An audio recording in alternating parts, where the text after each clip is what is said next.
On the afternoon of August 23, 2005, passengers aboard TANS Peru Flight 204 sat strapped into their seats as the aircraft descended toward the runway at Pucallpa, a remote city deep in the Peruvian Amazon. The flight was routine. Families returning home, business travelers heading to the region, crew members following procedures they had performed countless times before. The aircraft continued its descent through the storm. Within minutes, passengers would experience violent turbulence, blinding rain, and a sudden, fatal downdraft. By the time the plane struck the ground, it would no longer be recognizable as an intact aircraft. Many on board would not survive, but remarkably, many would. Peru's vast interior is dominated by dense rainforest, winding rivers, and limited road infrastructure. For many communities, air travel is not a luxury, it is a necessity. Flights connect isolated cities like Pucallpa to the nation's capital, Lima, in a matter of hours instead of days. TANS Peru was a state-owned airline that served these critical domestic routes. Its fleet included older aircraft, but the airline had built a reputation for operating where few others could. Flight 204 was operated using a Boeing 737-200 Advanced, a workhorse aircraft first introduced in the late 1960s. By 2005, many examples were approaching the end of their service lives, but they remained widely used in regions with shorter runways and limited infrastructure. On that afternoon, the flight had departed Lima's Jorge Chavez International Airport at 14:24 local time, carrying passengers on a scheduled 53-minute leg to Pucallpa, with a planned continuation to Iquitos. Weather reports indicated severe thunderstorms in the area, a common occurrence in the Amazon basin, especially during the afternoon hours. The flight proceeded on schedule. The crew of Flight 204 consisted of 3 pilots in the cockpit. In the captain's seat was 45-year-old Octavio Perez Palma Garepa, an experienced pilot with 5,867 total flight hours, including 3,763 on the Boeing 737. The qualified first officer was 37-year-old Jorge Luis Pinto Panta, with 4,755 total hours, 1,109 on the 737.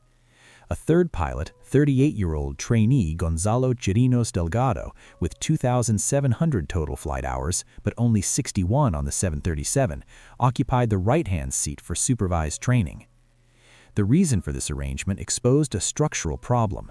The jump seat, the secondary cockpit position where the actual first officer should have sat during the trainee's supervised flying, had a broken seatbelt.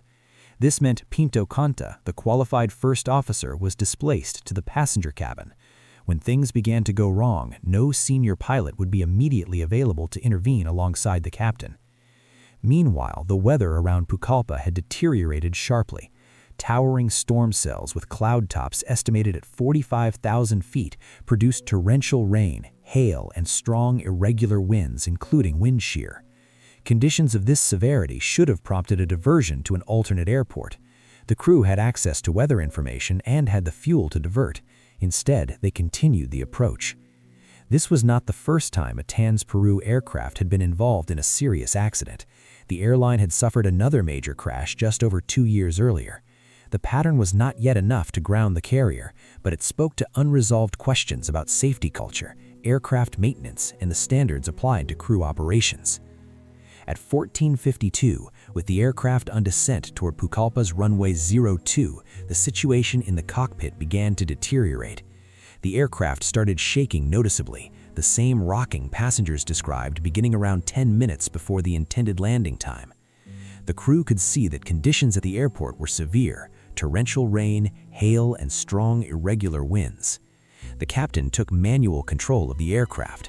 At this point, standard procedure required both pilots to maintain a close watch on the instruments, particularly the altimeter, the vertical speed indicator, and the attitude display. What happened instead was a critical lapse. The trainee pilot in the right seat did not immediately transition to instrument monitoring after control was transferred. In the brief window of time where the instruments would have shown the aircraft entering a rapid, uncontrolled descent, no one noticed. The aircraft did not reach the runway. It struck the tops of jungle trees 3.8 nautical miles short of the runway threshold, shearing through the canopy before impacting a swamp. The fuselage broke apart on contact with the ground. Fuel ignited immediately. Fire consumed what remained of the aircraft. Most of the fatalities occurred in the front section of the cabin, which bore the greatest impact forces. 40 people were killed, 35 passengers and 5 crew members, including all 3 pilots. 58 people survived. For many of them, survival was a matter of where they happened to be sitting. Those in the rear sections of the aircraft had the greatest chance. As the fuselage broke apart, some passengers were still strapped into their seats when the structure came to rest in the swamp. Others had been thrown clear. The fire spread quickly from the forward section, and those who could move began doing so immediately, climbing, crawling, and wading through knee-deep mud and shallow water to put distance between themselves and the burning wreckage. The crash site was close enough to the airport that smoke was visible almost immediately. Rescue teams made their way through the jungle and swamp to reach the wreckage, where they found survivors still emerging from the debris. Injured passengers were evacuated to hospitals in Pucallpa, while the most seriously hurt were later transferred to Lima. The crash site itself was quickly beset by a separate problem. Before investigators could secure the area, looters arrived and stripped wreckage for scrap metal.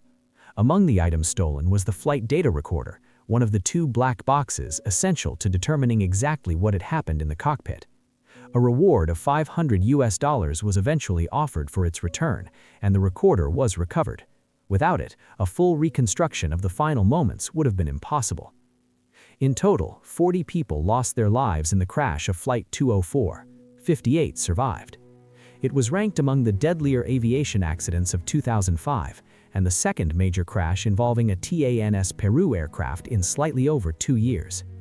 Investigators from Peru's Civil Aviation Authority conducted a formal investigation that lasted 312 days. Their final report found no evidence of any mechanical or technical failure in the aircraft. The Boeing 737, despite its age, had been airworthy. The engines had functioned normally up to the moment of impact. The cause was determined to be pilot error, specifically the failure to follow standard instrument procedures during an approach in adverse weather conditions. The captain had taken manual control, but when wind shear and downdraft drove the aircraft into a rapid descent, the trainee pilot failed to monitor the instruments promptly, and the crew did not recognize the loss of altitude until it was too late. The broken jump seatbelt that had displaced the experienced first officer from the cockpit was identified as a contributing factor that removed a layer of oversight at the most critical moment.